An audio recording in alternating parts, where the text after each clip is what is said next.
Operation सिंदूर के बाद भारत के डिफेंस सेक्टर की ताकत में तेजी से इजाफा हो रहा है। भारत ने हाल ही में करोड़ों की डिफेंस डील की है, जिसने पाकिस्तान और चीन की टेंशन बढ़ा दी है। अब हवा और समुद्र में भारतीय सेना की ताकत दोगुनी होने वाली है। दरअसल भारतीय वायुसेना को जल्द ही 3 और अपाचे AH-64 अटैक हेलीकॉप्टर मिलने वाला है। यह हेलीकॉप्टर अमेरिका से आ रहा है। वहीं नौसेना इस हफ्ते अपने दूसरे MH-60R सीहॉक पनडुब्बी शिकारी हेलीकॉप्टरों का स्क्वाड्रन शुरू करने वाला है। ये अमेरिकी हेलीकॉप्टर, जिनके आने में काफी देर हो गई है, सेना की मौजूदा ऑपरेशनल कमियों को पूरा करेंगे। लेकिन असली ताकत तब आएगी जब सेना और भारतीय वायुसेना को 2028 से 156 स्वदेशी प्रचंड लाइट कॉम्बैट हेलीकॉप्टर मिलना शुरू हो जाएंगे। आपको बता दें कि भारतीय सेना को अगले 10 से 15 सालों में 1000 से ज्यादा नए हेलीकॉप्टरों की जरूरत है। ये हेलीकॉप्टर अलग अलग तरह के होंगे। इनकी मदद से पुरानी पड़ चुकी चीता और चेतक हेलीकॉप्टरों को बदला जाएगा। इनमें 484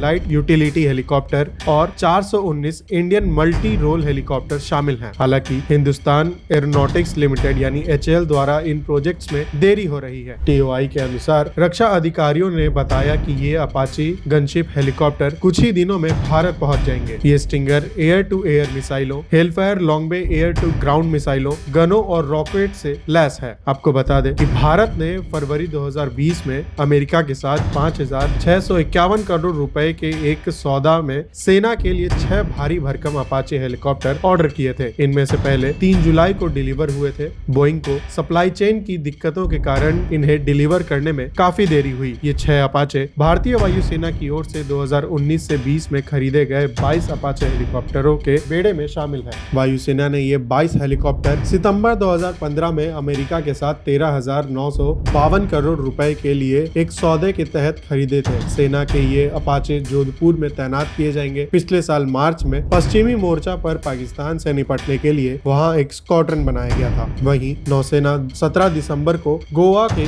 INS हंस में अपने सीहॉक हेलीकॉप्टरों का दूसरा स्क्वाड्रन शुरू करेगी। यह हेलीकॉप्टर हेलफायर मिसाइलें, MK-54 टॉर्पीडो और प्रिसीजन किल रॉकेटों के साथ एडवांस सेंसर से लैस है। इससे एक बात तो साफ है कि अब पाकिस्तान की और चीन की टेंशन बढ़ने वाली है।